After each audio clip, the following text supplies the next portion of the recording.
Doc, what do I do? You used to run Black Ops, been involved in all sorts of regime changes. I know you're confident we're beating them, but right now they are blowing the living hell out of my operation financially. I've talked to lawyers. They say we've got serious lawsuits, but I don't love lawsuits, but I guess I've got to do it. Dr. Pieczenik, I mean, what do you make of all this? This is just outrageous how he's a Russian spy. They're spying on him. All this is going on. And now Google won't take our ads. It's happened to Stone. Stone didn't get to that yet. I mean, they've called for this purge. The president needs to come out and say, you back off, Google and others, or we're going to slap you with antitrust. Google's already had a trust under Obama. I am sick of these people like Zuckerberg and Schmidt believing I don't have free speech, trying to ruin, America and have one-sided deals. But look at TPP was meant to screw over the average American business person. So Dr. Pieczenik, quick comment on that, and then I want to let you guys take over. For the most part, you have been the voice, Roger's the voice, but in many ways, this is a reflection of what happened during the Nixon administration, where everybody called him crazy or anti-Semitic, none of which was true. When Google plays with you and decides to interfere with your business, that is major impediment of commerce. Google knows that. That's going to stop. The hidden government, remember what I said a long time ago. We have a division within the so-called hidden government. I can assure you that Roger Stone, Alex Jones, is seen very favorably by those who I work with. Does it mean I'm being surveyed and I've been, monitored since? I said yes, because there's no problem when I'm being monitored and I feel comfortable with the people whom I deal with. Now, for 30 years, both the CIA and military intelligence has been concerned about our country. Now what we have is a backlash from those in the CIA and elsewhere who feel that they've been taken advantage of, they've been co-opted, and correctly, we counter-couped with people who were loyal to you, Alex, loyal to Roger Stone, and understood both the Nixon and Reagan administration. So what you're seeing now within the deep-seated community or the so-called secret government is an internal fight that I've been telling you about for 15 to 20 years, but it's come out to the forefront. And you predicted it, so I'm asking you, I know it's top people and Obama left behinds that are doing it. They're in open rebellion. Tillerson's trying to clear them out. I know we've got good people. That's why Maxine Waters is so pissed calling them scum bags, because they know they're starting to lose.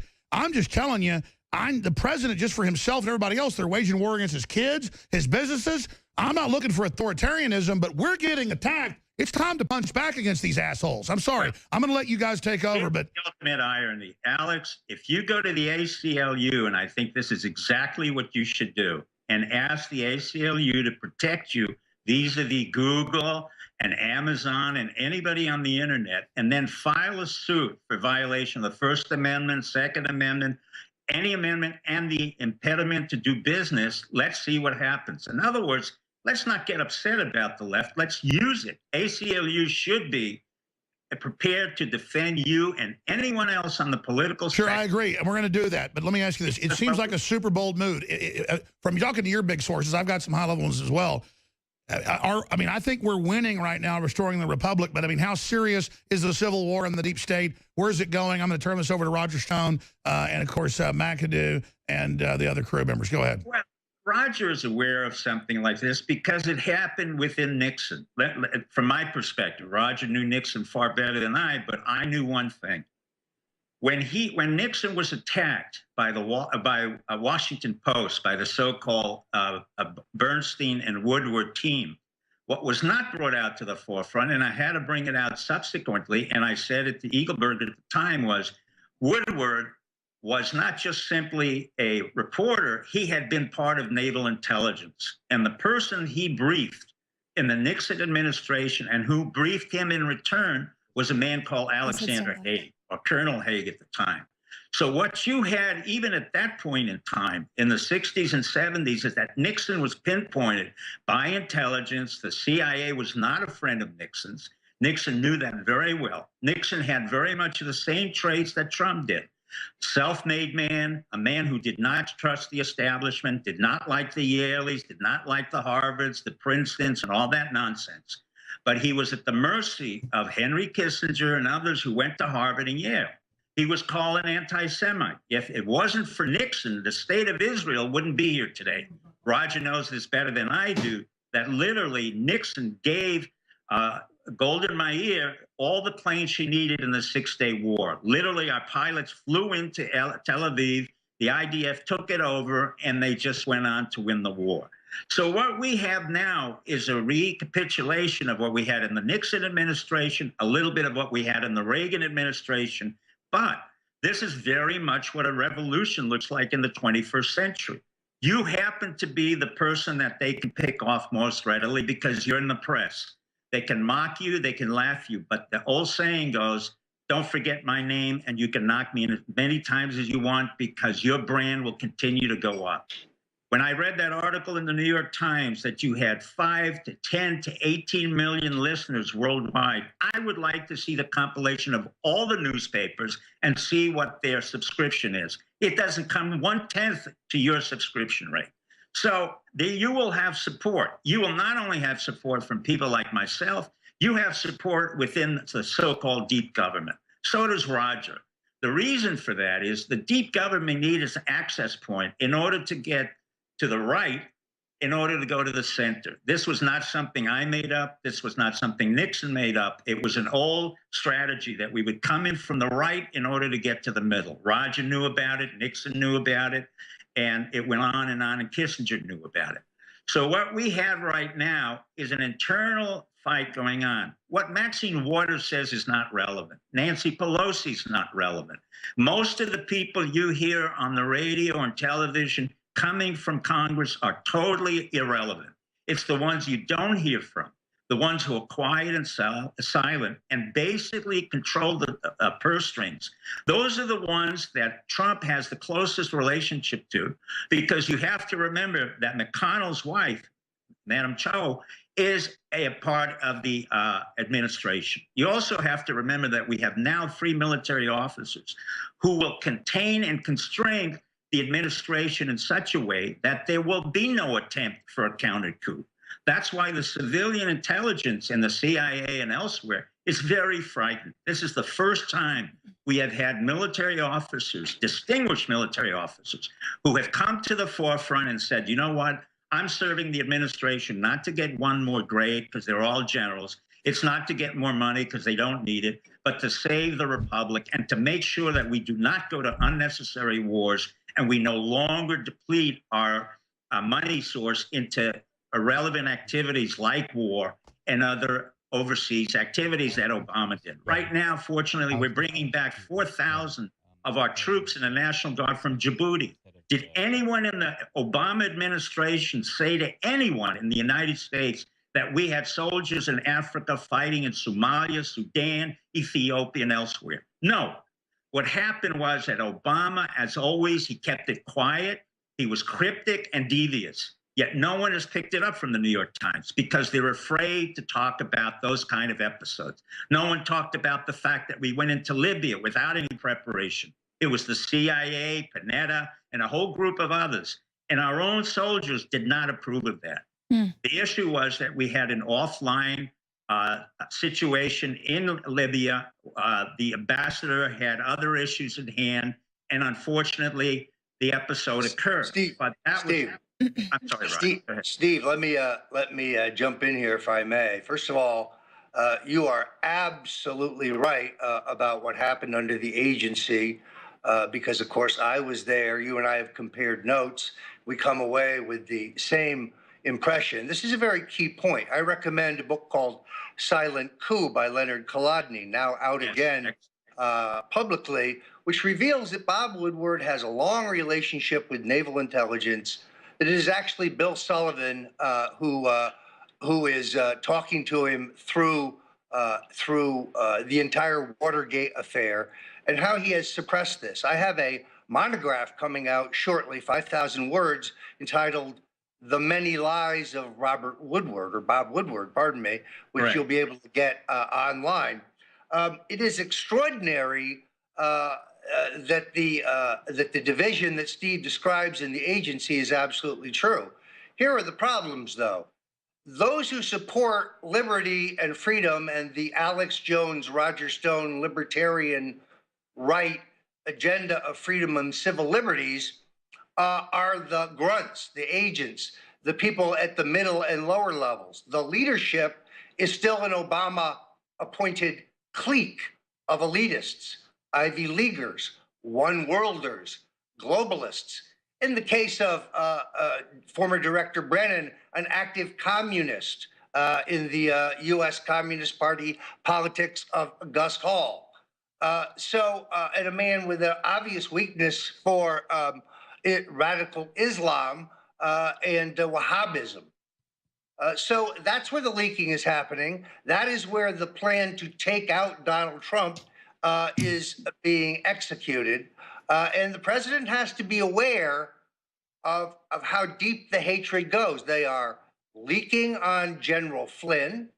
They are leaking about the FISA court warrant against yours truly to monitor, Steve, every conversation you and I have had.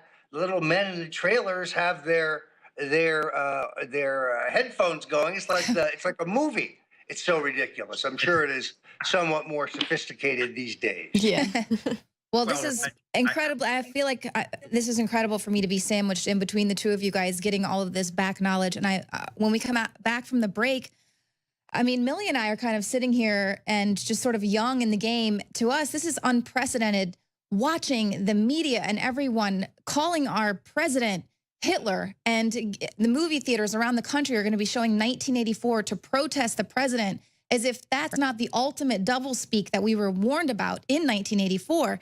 And we're kind of wondering, are they going to succeed? Will they succeed in this coup and taking out the president? I mean, they are full steam ahead, all cylinders firing, trying to convince the nation that he is the ultimate embodiment of Hitler, Hitler reborn. And we just want to know, is he going to be successful? We're going to go ahead and just skip this break because I feel like this is too important, the information that we're getting right now from Roger Stone and Steve Pieczenik. I just want to know, do you guys, what can you tell those of us out here? This is sort of the first time we're really activated and loving what's going on in this country. And now we're just shocked to see people like Bill Kristol or come out and say, you know, we believe in democracy, but I'd rather have a deep state than President Trump. I know Bill Kristol. Bill Kristol is one of those Jewish neocons who is basically what we call a chicken hawk. A chicken hawk is somebody who can espouse all kinds of wars, but has personally made sure he never went into the draft. He is such a draft dodger, along with all the other neocons, Pearl, Wolfowitz, Salma Khalilzad, Hadley, that they have already been denigrated in terms of our part of the deep republic. Kristol has no idea what he's talking about. He's just a mouthpiece for Obama. Let me jump in here, if I may, because I have a very friendly relationship with Bill. He's actually a very pleasant chap. Now, he voted for Hubert Humphrey. He comes from a long line of liberal Democrats. He seems to share the same foreign policy view of John McCain and his mini-me sidekick, Lindsey Graham, which is send troops first, ask questions later. But that said, we're in a very dangerous time here because you have this rogue element. They know that if the president cleans house at the agency, which is what they fear, and at this juncture, they're well aware that the only person in the building loyal to the chain of command of the president is the director. No one has been hired below him yet. These people are all Obama holdovers, leaking like a sieve. And much information is not filtering down to the second and third level agents and men and women who work conscientiously to protect their country. The same thing is true of the FBI. The leadership is heavily politicized and has their own agenda. The rank and file agents, the men and women protecting us, are patriotic Americans, and they don't know everything. I agree with you, but here's one of the issues that is far more important that I've seen over the years, and so is the military. The CIA has recruited about 60 to 70% of the internal staff has been outsourced, either through Booz Allen, and you can see this with Edward Snowden. Snowden ostensibly came out of special forces. He broke his leg or whatever the nonsense story was. He came into the CIA, recruited by the CIA, then left the CIA, but came back as a contract player. The reason they do this in the CIA, why the CIA is bloated, highly expensive and is not completely loyal to the United States is very simple. They do not work directly for the CIA or the United States government. They usually work for an outsourcing contractor. For the most part, Booz Allen, L3, or any one of the other Blackwater associations. The military works specifically for the military. We have no outsourcing going on other than those that are given to civilians or people who want to protect the State Department.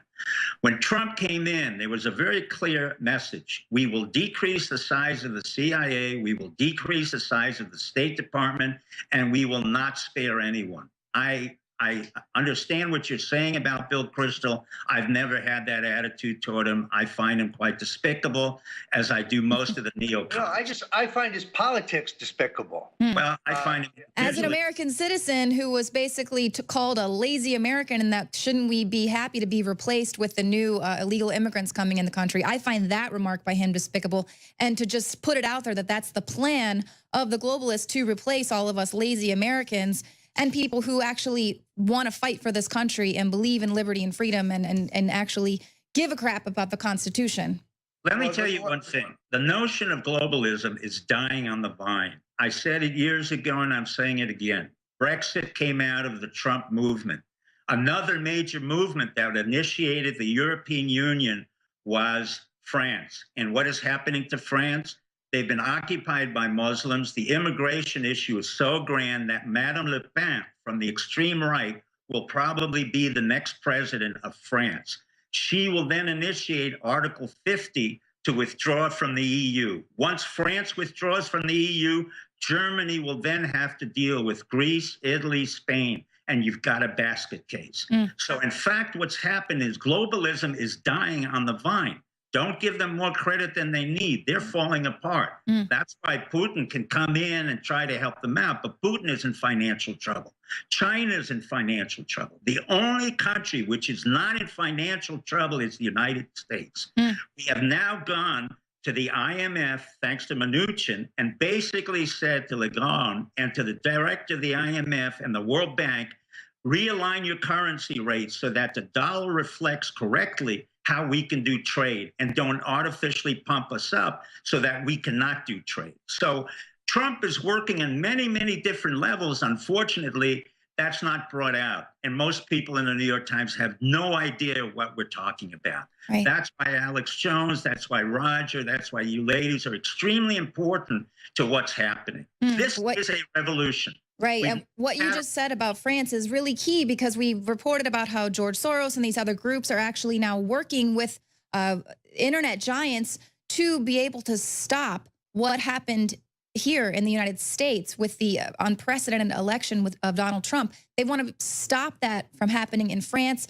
So they're already trying to stop access to information. And InfoWars is the place where people, French citizens, can come here and get accurate information about what's going on in their country, or Swedish citizens, of course, because it's they're silenced in their own country. Exactly. And, you know, I have a question for you guys, because we've seen how, you know, the mainstream media has done a really good job getting everybody so caught up on these other issues and the whole Trump having to defend himself over these Russian allegations. Yet, you know, we kind of have lost track of going after Hillary and really putting her behind bars. If anybody should be being, you know, investigated or a judge allowing them to spy on, it would be Hillary Clinton, not somebody like Roger Stone, who hasn't really done anything to warrant that type of an invasion on their privacy. But this is my question.